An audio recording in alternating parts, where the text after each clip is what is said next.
So on the side of my library is a very large collection of Marvel trade paperbacks, and they were all a gift off a friend. But because I got them all in one big stack a year ago, and then another lot were added to it recently, I haven't managed to finish them all. So I've been going through them, and the one I decided to read yesterday was Fear itself, because I've been going through the events, and like an idiot, I've been going through them in the wrong order. So I read Civil War II, Secret Invasion, and then Secret Wars from 2 years ago. So I need to go back and, read the events in order. But the one I found myself wanting to talk about was Matt Fraction's Fear Itself, which I thought was a surprisingly well done book. I mean, I went into it not expecting to care too much, because I realized it was very much about the Asgardians and Thor, and personally, I'm not a big Thor fan. I'm not a fan of the Asgards. I mean, I don't mind when they show up. They're interesting characters every now and then, but when it comes to stories based on them,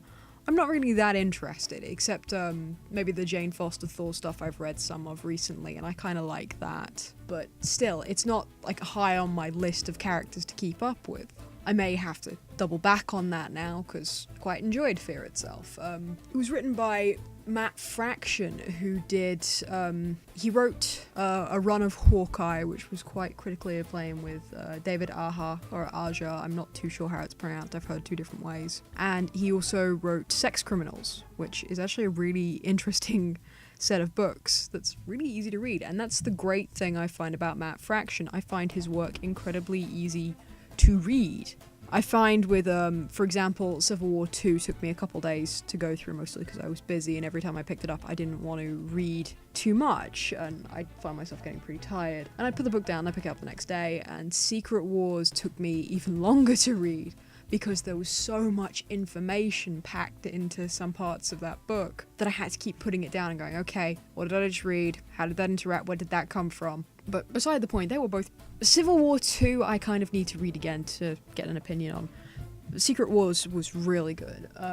Fear Itself, the actual subject of the story was relatively interesting. Asgard has fallen and is on Earth, and well, the actual trade starts with like a 0 issue for the Red Skull, and it's his daughter Sin who goes to this place where something fell in the 40s and that the Red Skull couldn't figure out. He couldn't get it, and it ends up being an Asgardian hammer. And now in the modern day, his daughter Sin is worthy of lifting that hammer, and it ends up being the hammer for the daughter of the Serpent. And other hammers fall to Earth, and villains pick them up, heroes pick them up, and they go insane with the power. And they just following out the will of the Serpent, who is now awoken from his chamber under the earth, under the ocean.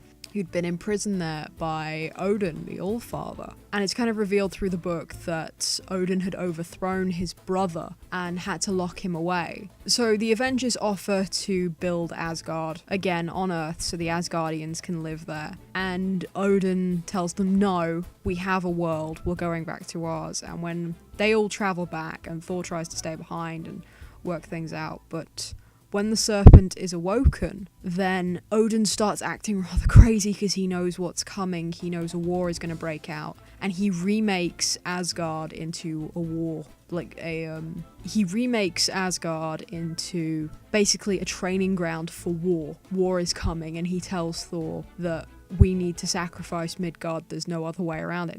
Midgard being Earth. We need to get rid of this threat before it starts. And Thor basically throws a hissy fit, but for a good reason. He's saying, look, there is a way around this. We can fight. My friends live here, so why do we have to destroy it when we've got heroes that are willing to fight with us here? And Odin pretty much strips him of his powers for a few minutes, unless he just says, look, and throws him in jail. And it's Kid Loki who ends up breaking him out. And eventually Odin sends him back to Earth with the hammer and just says, look, if you want to go and be a big man, go and do it yourself, but it's none of our business. You don't represent us. You are a man, you are not a god. So Thor goes back to Earth and joins in on the fight, and Bucky, who's the Captain America at the time, dies during one of the fight, and the actual Captain America, Steve Rogers, takes back up the shield, which is later destroyed by one of the villains. I can't remember off the top of my head. And they end up having to drag Thor back to Odin because he's hurt in battle, and Steve Rogers stands up to Odin, and it's not out of a I know better, it's a you need to help him, he's your son, and we're all gonna die if we don't fight together. So Thor is sent back to Earth after he's healed, and they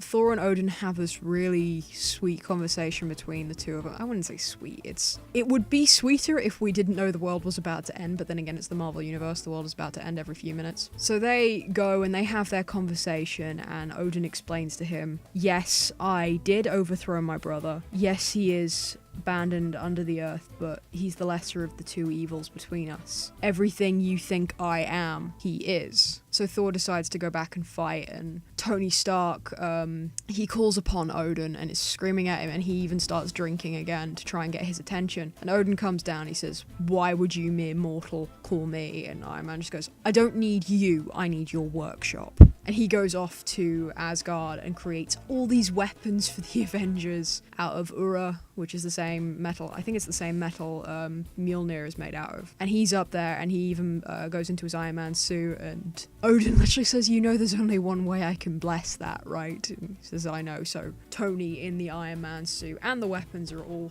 thrown into the melting pot to be blessed. And they go back to Earth, and Cap's shield is destroyed, and when there needs to fight, they need to carry on. Captain America picks up Thor's hammer and screams, Avengers assemble. And Iron Man shows up with the weapons, and the rest of the story is just a big knockout fight. And once they win, because they always do, of course they're gonna win, they start trying to rebuild the Earth again. And I know this story has a ton of tie-ins, and I can see where they would kind of work, but I've seen the list of tie-ins, and it's, why do we need all this? I mean, I can understand one for Spider-Man because he shows up for a little bit, one for Thor, that makes sense, maybe one for Loki because he plays a little bit of a part every now and then, and some of the other Avengers like Captain America's point of view and Iron Man's point of view, but there's ones for like Ghost Rider as well, which I'm not entirely sure why Ghost Rider needs one. I mean, there's a Fear Itself for Hulk versus Dracula.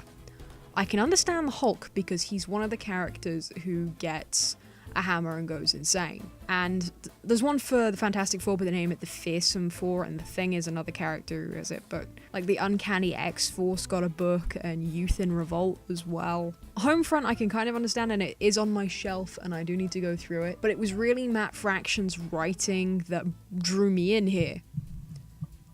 So if you're a fan of Matt Fraction, I would definitely recommend reading this book. And if you just want to check it out, then I wouldn't say it's high on the list of events to read. There's certainly better ones. There are definitely better events from both Marvel and DC to read, but it's interesting nonetheless, and it's a good like Asgard story, and of course the world's gonna end, as it always does. But yeah, it's a solid Matt Fraction read.